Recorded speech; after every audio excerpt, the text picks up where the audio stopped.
Hi friends.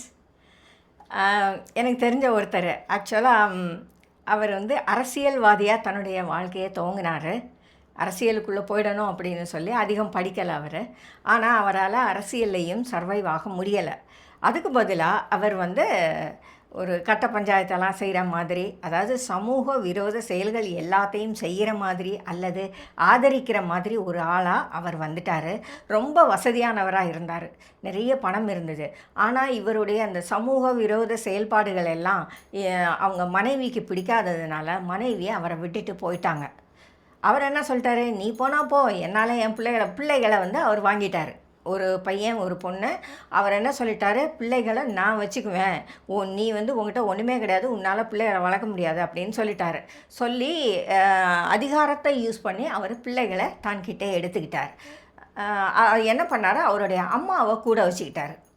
அவங்க அம்மா இவருக்கு எவ்வளவோ நல்ல விஷயங்களை சொல்லி பார்த்தாங்க. ஆனால் அவர் அதெல்லாம் எதையுமே கேட்கல. எனக்கு என் பிள்ளைகளை நல்லா வசதியாக வளர்க்கணும் அப்படின்னு சொல்லி அந்த பிள்ளைகள் 2 பேருக்கும் நிறைய வசதிகளை செஞ்சு கொடுத்தாரு.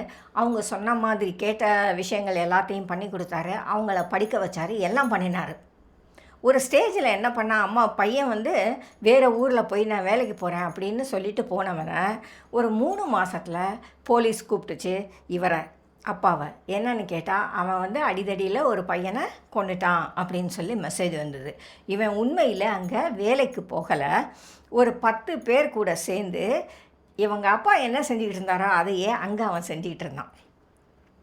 அப்போது அவருக்கு ரொம்ப வருத்தமாயிடுச்சு. என்ன பண்ணியும் அவனை ஜெயிலுக்கு போகிறத நிறுத்த இவரால் முடியலை. ஏன்னா இவர் செஞ்ச குற்றம் எல்லாருக்கும் தெரியும்படியாக செஞ்சுருக்கான், பப்ளிக்கில் செஞ்சுருக்கான். ஆகையினால அவனை ஜெயிலுக்கு அனுப்பிட்டாங்க.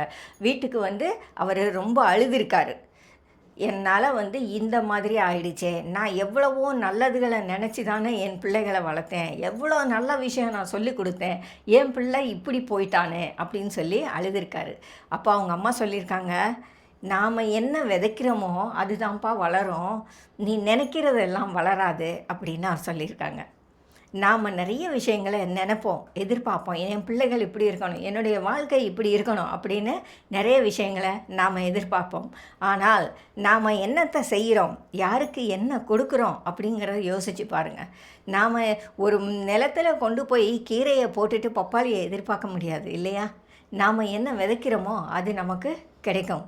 அதுதான் பல நேரங்களில் நம்மளுடைய வாழ்க்கையாக இருக்குது. ஆகையினால் நம்முடைய பிள்ளைகள், நம்முடைய வாழ்க்கை அமைதியாக சந்தோஷமாக இருக்கணும் அப்படின்னு நினச்சிங்கன்னா, முதல்ல நாம் மற்றவங்களுக்கும் நல்லதை செய்கிறதுக்கு படிக்கணும்.